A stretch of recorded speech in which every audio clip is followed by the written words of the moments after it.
Hello and welcome to Robin's TV Extra Time. We're recording this not long after City's 2-2 draw at home to Preston North End, the 46th and final game of the regular championship season. But a result, crucially, that means City finished the season in 6th in the playoffs. That is our main headline for today's show. I'm Alex Wood. I'm joined in the studio for this one then by Joe Burnell, Leroy Rossignol. Let me start there by asking you just to reflect on, you know, not so much the game, but the occasion of today. We'll get into all the action and the goals. But Joe, firstly, you were on commentary. Just what an incredible end to the season. Yeah, it was, certainly was. It was a fantastic atmosphere. Obviously a sellout, but a true sellout. There's could barely see any spare seats. It was a big occasion. I think we probably struggled with that initially, first half.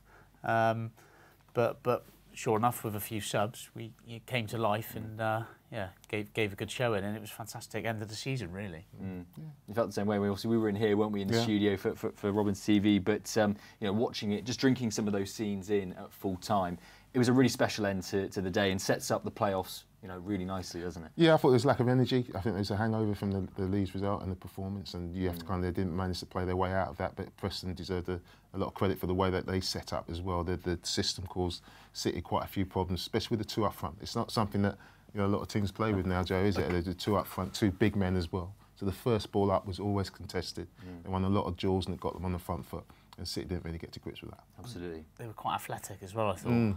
Strikers particularly quick, and they caused us some troubles. And of course, Ken Kesser-Hayden, who is a player for Preston that we marked out as having a particularly juicy battle with Ross McCrory, who, of course, had his own role to play in the game. We'll talk more about the playoffs later on in the show, but let's reflect on the key moments, really, from across the game. We'll take a look at the first 45 minutes, really, from a City point of view. I mean, I think at half-time you sort of summarised it fairly accurately. It was fairly flat. You know, you say that it didn't really work in our favour, the atmosphere. Why do you think that was, Joe? I agree with Leroy. I think there was a possible hangover. They would have put a lot of effort in. They've travelled. They've come back from obviously Leeds. The occasion, the formation. I think there's probably quite a lot. I think it suited Preston, the fact that they played on the counter-attack football. They had the two up top, which worked very well. If I'm really honest, I think that the changes probably, in hindsight, didn't quite work in terms of Liam Manning's selection early on. But he certainly reversed that with his changes off the bench, worked really well thereafter. I just thought we were a bit lacklustre. Yeah, and Leroy, let's get your thoughts as well, and maybe take a look at some of the sort of evidence of some of City's half chances. I mean, Naki had one, didn't he, fairly early on, but you know, it felt like City were just sort of not really able to build much momentum or rhythm in those early phases. Well, to be honest, they weren't really half chances. You know, they were kind of speculative efforts from outside the box. And it just kind of just smelled a little bit of desperation. You know, they're getting into areas. See, Preston have got men behind the ball, and we're getting into these sorts of areas. You know, in that 20 yards out, and you know, he's got to do a lot to beat the keeper from there. You know, Naki, who worked really hard, wasn't getting a lot of good possession in that final third, and you know, he was never really going to score from that sort of area. But these were kind of City's best efforts from sort of this sort of range. Yeah. And you know, Preston always had men behind the ball where City were having these efforts there. You see, like they've got them back. Look at the white shirts there, and this has got Twine on. I mean, you're never going to score from there. You know, it's an impossible effort. And maybe on his right foot, but certainly on his weaker left foot being closed down by half a yard. And that was just a little bit desperate from City. And when they kept the ball in those areas, they kept moving it. And we didn't get a lot of forward runs. You never saw any of the Preston back five running back to their own goal. Look at them press the ball here. You know, they win the ball here. Again, it drops down, and look, it's a great effort. But look at the numbers behind the ball. It has to be something very special, and that kind of sums up City's first half. Yeah, I mean that was as close as we got, really, wasn't it? Yeah. It was lacklustre, a little bit lethargic. Yes. We didn't have the same energy, did we? And didn't move the ball as quickly as we have done previously or throughout the season. And you could see, obviously, the way Preston was set up, that kind of suited them at least. And it really felt like the only way they were going to get joy out of this game was on the counter. And I mentioned Kesler-Hayden, obviously an effective player for Preston. He was in a bit of a battle with Ross McCrory across the game. Now, he's the one really who leads the charge and sort of leads to a chance for them, which we'll see in the clip. Because that was really their only outlet, wasn't it, Joe? Yeah, he shaped legs along on the side or the counter-attack, like you said.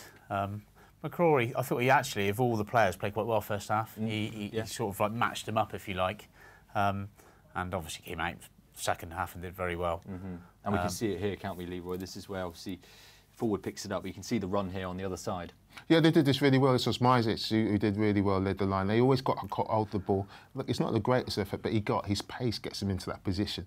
And it wins them a corner. And you're thinking that the quality of their finishing wasn't great, but it was going all over the place. You're thinking, look, but they were a big side. And I just remember, just before the corner comes across, you know, there was a little picture of it, of the two centre forwards stood in the 6-yard box, and they were so much bigger than everybody in there. But it's not a problem, you know. I always say you just got to get really good body contact, and you've got to make sure that they don't get first contact. And we didn't quite get it right in terms of our organisation from the corner. I mean, they're a physical side, aren't they, Preston? Yeah, stature-wise. And we see that because from that chance, of course, Preston get a corner, put the ball in, and we'll take a look at that. I mean, I suppose, is that a frustration, really, that it felt almost quite an easy chance for Preston here? Well, yeah, the delivery. Start off with the delivery. Delivery's top class. Yeah. You know, he's delivered that on, and then your question marks then, which we'll have a look at now, is, you know, can Max help out? From on commentary, when I saw it, Sticky gets underneath the ball. At that point, if you watch this now, he just gets underneath and then can't come back.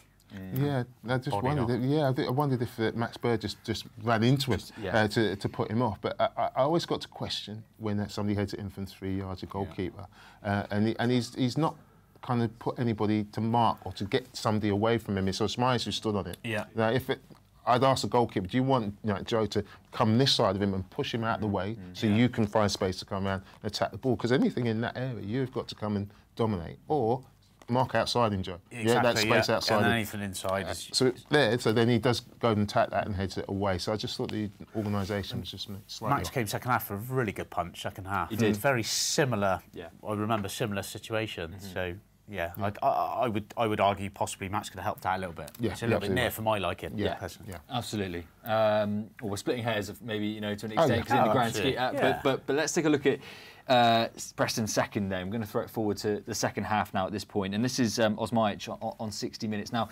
Joe, I'm going to be honest, my head almost dropped. As a fan, it felt like everything was going against City at this point, didn't it? Yeah, and it was to a degree.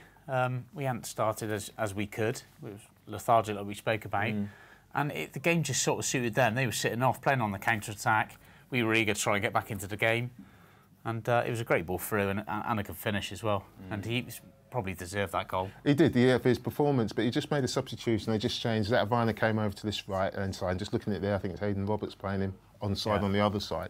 And, Zach's just got the wrong side. Maybe should be just defending the other side, and encouraging him to go. It's a great finish. It's a really good finish. Yeah, and it's 2-0 at that point, and I think, if I'm not mistaken, that was around the point that Blackburn got their goal at Sheffield. Of course, there were all these permutations. You're kind of looking at that. You had your phone out, didn't you? I think there are a lot of fans who saw the pictures doing exactly the same. But look, that's the negatives of the day, it felt like, because from that point, City sort of wrestled momentum back, and it was a particular player. We've already name-checked him as Ross McCrory in this show. He pops up, and he's done it a few times. I was going to say it's not the first time. And as I said earlier, I've particularly impressed with him all season actually. And again, he's another one who's come back from injury. He's been in and out. And anyone who plays up against him knows they're in for a good game. And what we're liking about him recently is the fact he's scoring goals. Yeah, exactly. And again, it's Naki takes up a really good position. And he kind of sneaks into that position. Joe comes into the picture really late, and the centre half doesn't see him. You see him just arriving in the box very, very late. But it's the ball from Naki which is just top quality. Hangs it up. Remember, just leave it there. I said, you always say to people, you don't put it, you just leave it in the box for someone to come onto, and gives him time to get there and to be brave, because he's anticipating the challenge. But Ross doesn't pull out of anything, and he makes the right decision, heads it down. See it back in the game.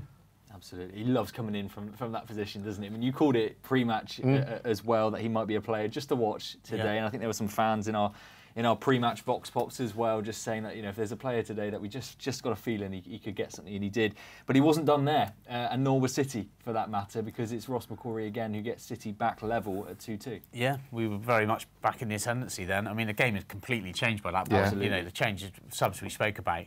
And, and then this ball, that is fantastic. Jason Knight, through ball, the weight. I mean, the run as well. I mean, give him credit. He's come in off the shape yet again. You can see it there, breaking through. But, I mean, the weight on the pass and just set up lovely, just a stroke home. It's brilliant. You see that he recognises that Kessler Hayden's got too tight too early to him, and Kessler Hayden expects him to go wide, but he doesn't. And then he sees that space and he just gets in there. Lovely finish. You know, I was saying, you know, that's what was missing, that energetic run beyond the front. And sometimes you don't get the ball, that forward runs. You don't get the ball, but it creates space for others. Luckily, he got his reward by not only getting on the end of it, but sticking in the back of the net. What I always say about George Earthy, I think he offers us that when he breaks the lines. You know, he's unselfish running, if you like. He's not necessarily always going to get the ball, but he's creating space for others, which quite clearly wasn't there first half. Exactly. Absolutely. And it really felt like momentum was obviously completely shifted at that point. It felt like City were playing with an extra man, certainly with the support in the ground. Exactly. It was just a real energy. I suppose the big picture look at this now, really, in terms of what this means for the next couple of games, because City have now got themselves in contention. They finished the season in 6th. Of course, they started the day in 5th. Being 6th means they will now play Sheffield United, as we know, who finished the season in 3rd. Talking about momentum, talking about what they can carry in from today, from this season. Joe, firstly, I mean, what does this do for the City camp, and how will they approach this first leg playoff against Sheffield? I think it's important to note today was a big game, and that's almost a rehearsal, right? It's going to be another sellout. I think there's probably elements of that lacklustre performance first half where it was a big occasion, and hopefully they will learn from that, be somewhat more relaxed. I think Liam Manning's got quite a relaxed nature about him anyway, which hopefully, you know, passes through to the squad. And I think that will be important. But in terms of building up to the game, they'll be looking forward to it, and I think it's about resting now and regrouping. I think team selection will be really interesting. So, but I think they'll be very much looking forward to it. And back to what Leroy says a lot, is enjoy it, you know? They thoroughly deserve to be in this position, as shown today and previously. So, you know, embrace it. Absolutely. Yeah, they've broken that losing run, you know, with that second half performance. You know, they lost to Luton 3-1, obviously lost to Leeds, you know, and that's really important when you're going into the next game, that confidence and that momentum, and the crowd as well. If they'd lost that 2-1, they'd still be in the playoffs, but it'd be a totally different feel about, you know, taking that forward. So that was really important. And they did it in a manner in which City have done. With their strength has been the strength of the team. Unlikely heroes, Ross McCrory, Sykesy, even though he's out the side, he's been a hero. You know, George Tanner gets goals. That is what's going to take them forward, the group. And so that was really important. Sheffield United have been more worried than Bristol City about this game. There's absolutely no doubt about that. They've got so much more to lose than Bristol City. What it means to Sheffield United is everything. New owners, you know, they've big investment. The players they've got centre forwards coming out their ears. They've got 4 or 5, and so they have got so much more to lose. And I think they'll play like that as well. And City have got to take advantage of that at Ashton. I was going to say, do you think that could play in even City's favour if they sort of embrace the underdog status? I think so. I think the pressure should, you know, be on Sheffield United. You know, the more fancy team, if you like.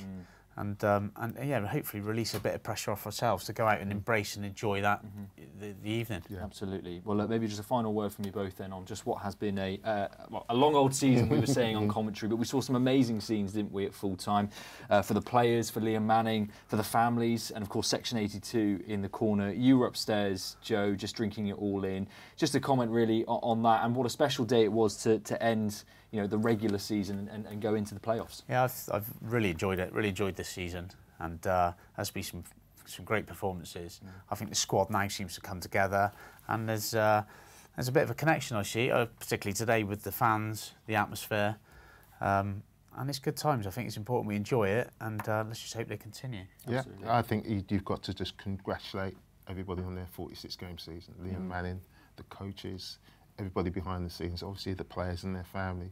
But it's time to congratulate them and say, look, you deserve this. There's another step to go, but at this moment it's about well done. Because let's be honest, not a lot of Bristol City fans thought they would get in the playoffs. A lot of it are another mid-table finish, and they proved them wrong. Let's go and prove everybody else wrong again on Thursday. Do it all again. Yeah. As I saw a comment there, 3 games away from the Premier League. I don't want to get too ahead of ourselves, but we've got at least 2 more games to look forward to. Chaps, Joe, Leroy, thanks very much for joining us here on Robins TV Extra Time. So yes, confirmation then, Bristol City end the season in 6th. They will play their first leg of the playoffs against 3rd place Sheffield United. That is this Thursday, May the 8th at Ashton Gate. Kick-off is 8 o'clock. A bit of news as well in terms of the tickets. They'll go on sale on Monday morning from 10 a.m. and season ticket holders will have their seats reserved until Tuesday, so do not waste any time if you're interested in coming down, getting your tickets. And of course, if you can't be here at the ground for whatever reason, we will be live here on Robins TV with your coverage from 7:30 p.m. Do join us then if you can. Bye-bye.